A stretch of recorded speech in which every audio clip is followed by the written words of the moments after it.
asambleísta Lira Villalba.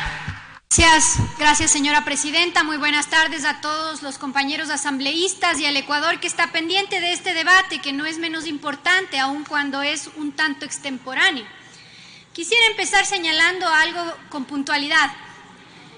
Cuestiono y pues no estoy de acuerdo con lo que ha señalado la asambleísta Mae Montaño cuando reiteradamente habla de la década del saqueo y convida a todos los miembros de la Asamblea y al mismo procurador a lo que ella llama el importantómetro ético. Yo le conmino a que aplique el importantómetro ético para tener la dignidad y la honradez de reconocer que nuestro país avanzó y avanzó mucho en esa década a la que usted llama del saqueo.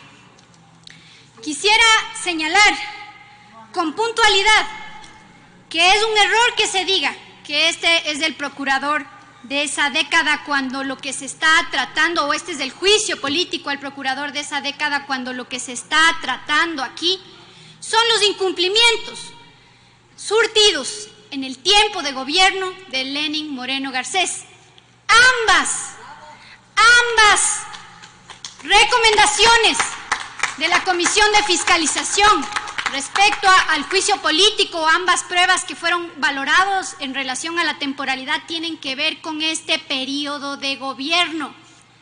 Y ahora el procurador o ex procurador está metido en líos por convertirse en mandadero del gobierno y ahora se los voy a demostrar. Es preciso decirles y aprovechar este tiempo, señores asambleístas, para hacer una referencia de algo que está pasando y es recurrente y nadie dice nada en esta asamblea. Algo que nos llama poderosamente la atención. En este juicio político parece que hubo cierta falta de voluntad política o aparente falta de voluntad política porque tiene la suerte de haber tardado muchísimo tiempo este juicio político. No me van a dejar mentir que este juicio político se presentó el 18 de junio del 2018. El 21 de junio mandan a pedir el informe de la Unidad de Técnica Legislativa.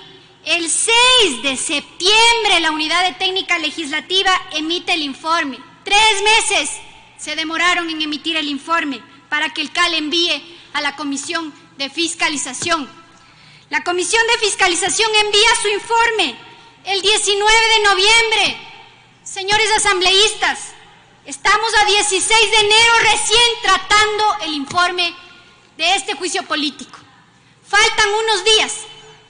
El 31 de enero perderíamos la posibilidad de enjuiciar políticamente al ex procurador general del Estado. Y esto es un asunto recurrente. Parece que la voluntad política encuentra sus agujeros negros en la Unidad de Técnica Legislativa o donde no están definidos los plazos con puntualidad para ciertos funcionarios. Y les voy a poner algunos ejemplos. El juicio de Ochoa, 3 meses duró y tuvo censura. El juicio de Vaca, 1 mes duró y tuvo censura, con todo el proceso, desde la presentación hasta la censura. El juicio político presentado para Fernanda Espinosa duerme en el sueño de los justos desde el 31 de mayo del 2018. El juicio político presentado contra la Judicatura Transitoria, que lo presenté desde mi despacho, está desde el 24 de octubre del año anterior esperando que envíe el informe la Unidad de Técnica Legislativa.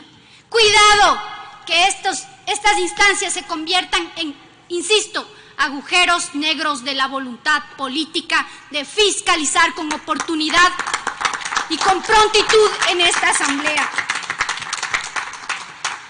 Era importante señalar este aspecto, pero ahora entremos en el asunto del juicio político como tal.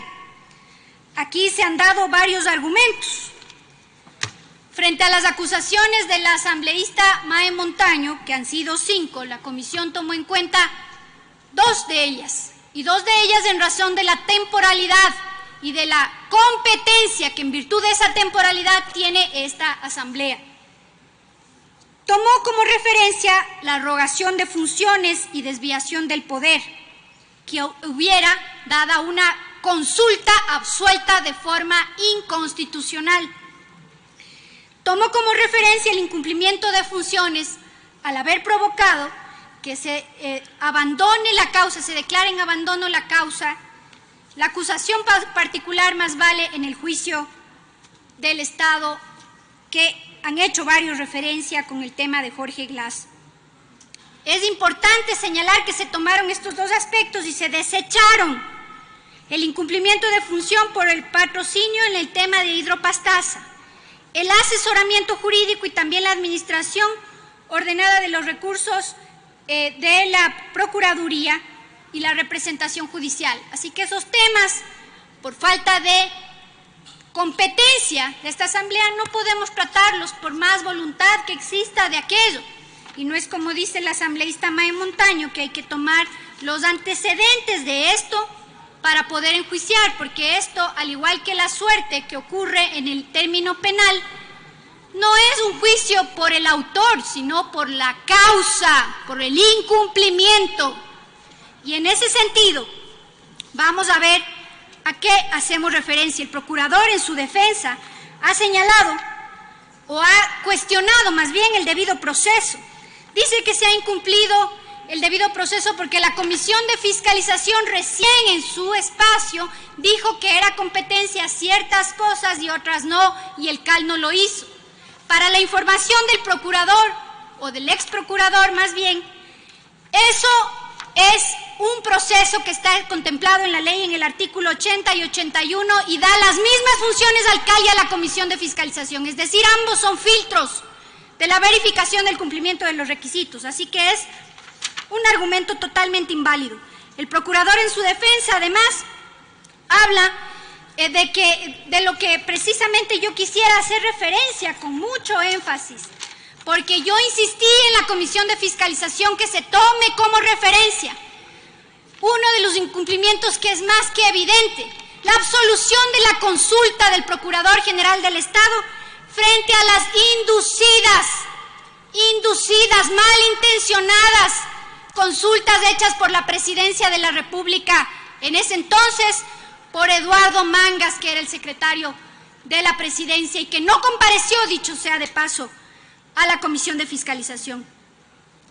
Le preguntó acerca de cómo se debe aplicar una norma constitucional, pero quieren hacer paso porque la norma está copiada prácticamente en el Código de la Democracia, pero no pone una sola adición a la norma constitucional. Y al hacer referencia a esa normativa se está atribuyendo funciones de la Corte Constitucional. Que no me vengan con el cuento de que no es así, porque la función que tiene la Procuraduría, dada la sentencia emitida por la Corte Constitucional, la sentencia 002-SAN del 2 de abril del 2009, ordenó expulsar la palabra constitucionales de los artículos 3 y 13 de la Ley Orgánica de la Procuraduría General del Estado. Esto quiere decir que no tenía competencias para absolver esa consulta. ¿Por qué insisto en esto? Y me sorprende que el asambleísta Tello haya retomado la discusión de este tema hoy en el Pleno, porque en la comisión se negó a que nosotros consideremos esta prueba cuando nosotros la propusimos. ¿Por qué? Porque se ven comprometidos en su discurso, porque ¿saben qué? Este incumplimiento de función dio cabida y abrió la puerta para el peor desastre institucional que está viviendo este país, para el rompimiento del Estado de Derecho más flagrante que ha experimentado este país, porque gracias a la absolución de esa consulta permitió que se extendieran los plazos de los miembros del Consejo Nacional Electoral ilegítimamente, ilegalmente, desconociendo inclusive a una vocal que se había posesionado en el pleno de esta asamblea. Eduardo Mangas indujo a error al procurador o le mandó a hacer cosas indebidas y ahora tiene que asumir las consecuencias de sus acciones, porque es clarísimo lo que aquí se ha planteado.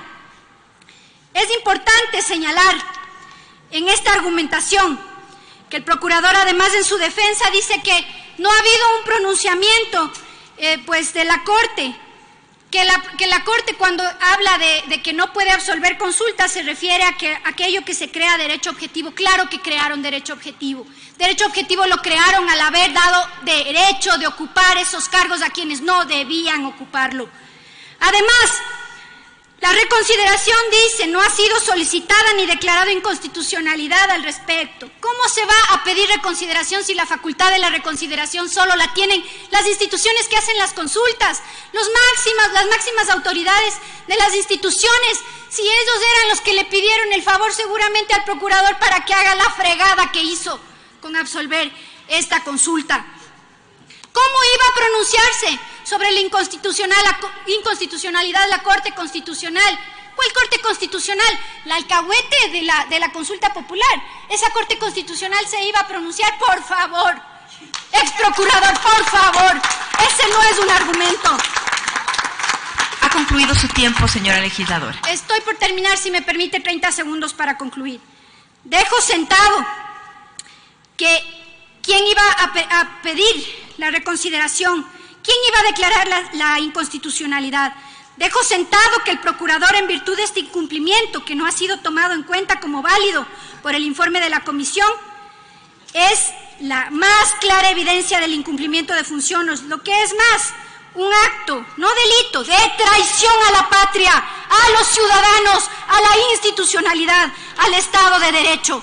No estamos cayendo en el juego de Chevron, al que seguramente le interesa desprestigiar al ex procurador. Nos referimos pura y puntualmente a sus incumplimientos. Mi posición la sostengo, la mantengo, la ratifico. El procurador García debe ser enjuiciado políticamente. Finalmente quiero decirles algo que es importante. Hay personas que han sido leales a sus convicciones. Este no es el caso. Leales no a sus convicciones, no a sus virtudes democráticas, no han sido leales al apego de la ley, son leales al poder de turno, y esas son las consecuencias que estamos viendo en este momento. Quiero absolver las inquietudes planteadas por la proponente del juicio político en su documento. Decía, ¿por qué el consultante fue el secretario general de la Presidencia de la República? ¿Por qué el procurador en el oficio no verificó si era cierto el puesto de suplente estaba vacante? ¿Por qué el procurador simplemente acogió la interpretación que realizó la Secretaría Jurídica de la Presidencia? Le voy a responder cuál es mi criterio.